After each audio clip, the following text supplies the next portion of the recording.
Hello everybody and welcome back to the channel. And before we get into the video, I need you to do me a favor. I need you all watching this, if you enjoy the video, hit that like button. And if you like the content, please hit that subscribe button and the bell right next to it. That way you get all my notifications. Well, anyway, let's get into the video.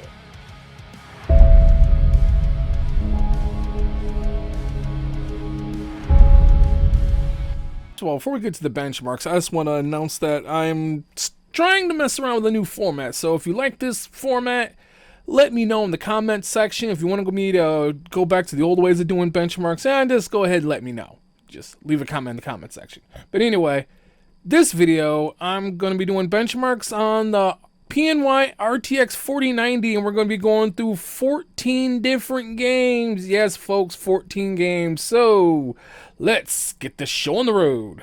First up, Assetto Corsa Competizone. Now, why am I including this game that came out in 2019? This is one of the first titles that really pushed ray tracing when the RTX series first came out. And considering Forza Motorsport 9 is not yet, Project Cars 3 has suffered from an identity crisis, this and iRacing are the best racing sims out in the market right now, and I ain't paying for iRacing. While the frame times and the 200 plus frame rate are really impressive, what gets my attention the most is the 16 gigs of RAM being used while playing this game.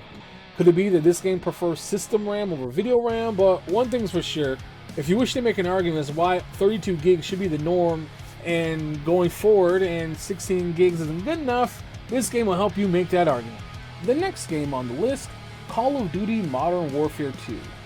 Normally when I do esports styles like this, I generally play them at low settings with the view distance all the way up.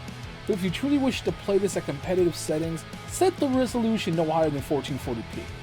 Now, the gameplay in this video is set to 4K for benchmarking purposes only, but while on average this is about 30 frames higher than the 7900 XTX, the performance between this and the 4080 is almost negligible, as performance at 4K is pretty similar. The next game on my list is Cyberpunk 2077. Now, I'm cruising along with this at 4K ultra settings with no ray tracing with DLSS on auto at a smooth 85 frames per second.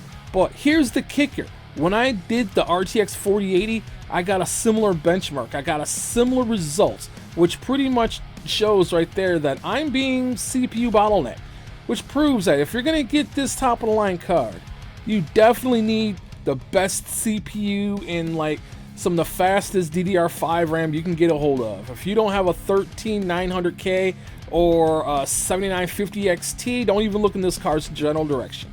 Anyway, next game. Next game on the list, Fortnite. Yes, Fortnite. Good old-fashioned Fortnite.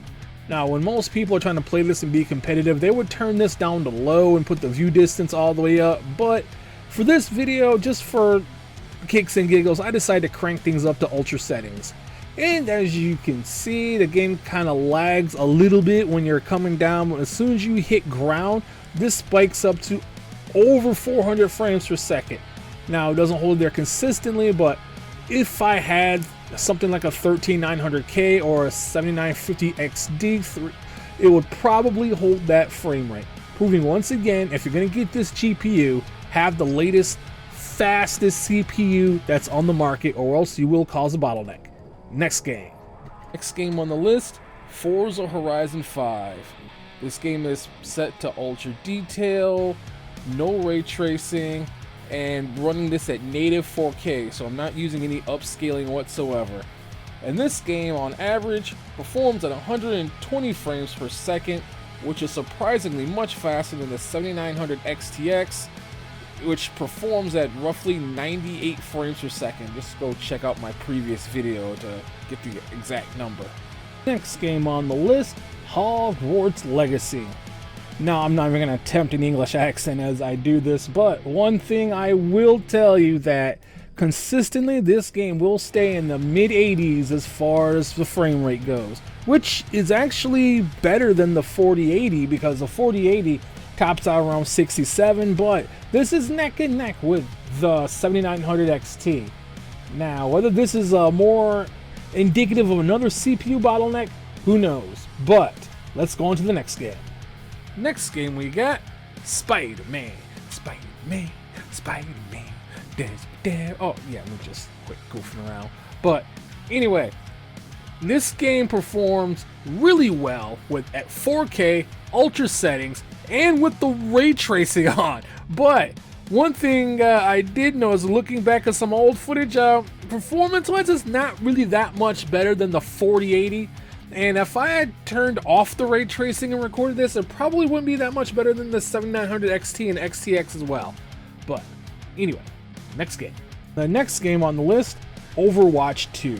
Now, I could have probably played this at ultra settings, but just like normal esports titles, I put this on low with the view distance all the way up, competitive settings. But I will say this, I've never seen frame rates so high, and I've never seen frame time so low. If this is what you're after, a graphics card like this may be slight overkill, but I do know this, there is a 600 frames per second cap, and this game did reach it at one point. But 448 frames a second, wow, I've never seen performance so good in my entire life. Anyway, next game.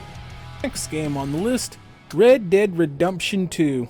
I think it's about time they finally made some GPUs that can play this game at consistently above 60 frames with ultra settings without any type of resolution scaling whatsoever. Now, in this, as you see, I generally get around 70-80 frames per second. Started out around a 102, but the 7900 XTX started out around the same frames per second and was actually able to hold a higher FPS on average, whereas a 4080 held this game at a consistent 60 frames per second. Well, anyway, next game. Next game we got coming up, Redfall. When this game first launched, it was 30 FPS on Xbox, and even on the PC, it was kind of glitchy, but it's much better now. When I played this on the 7900 XTX, frames maxed out at around 90 frames per second. On average, they played around 60, 4K ultra settings, no upscaling whatsoever. And in this video, the frame rates maxed out around 150, and it seems to hold steady somewhere in the between the high 30s, 130s, and 140s. Anyway, next game. And the next game on the list, Resident Evil 4. Now, ladies and gentlemen, I have to make a confession. I didn't play the original Resident Evil 4 when it was on GameCube years ago. Nor did I play the PS2 version when I just started playing this game earlier this year when it finally came out with the remake.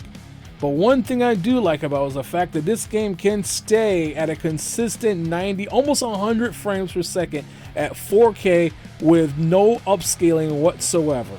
And in an age of games that are coming out broken, coming out poorly optimized, and needing day one patches, this is a godsend right here. Thumbs up to Capcom. Next game we got coming up, Returnal. Now, normally I would have God of War in this slot, but let's just face it, everyone benchmarks that game. I just want to bring in a little something different. If I did like the typical God of War and all the other stuff, we all pretty much just benching the same games with just different hardware. And plus, this game is really good and really should get more attention, so I'm just going to throw this one out there. But one thing I do like about it is the fact that, at 4K, no DLSS, no FSR, no upscaling whatsoever, it still holds strong at triple-digit frame rates in dips as low as only in the 80s. That's about it. I honestly wish I would have benchmarked this with my other graphics cards, but hey, it is what it is. And now we have The Last of Us. If you remember when this game first came out, CPU usage was high across the board, no matter what you were on.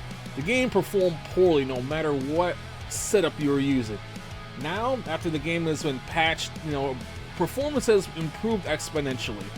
But, on average, this game performs at around 80 frames a second, which is not that far off from how the 3080 performed if you go back and look at my last video.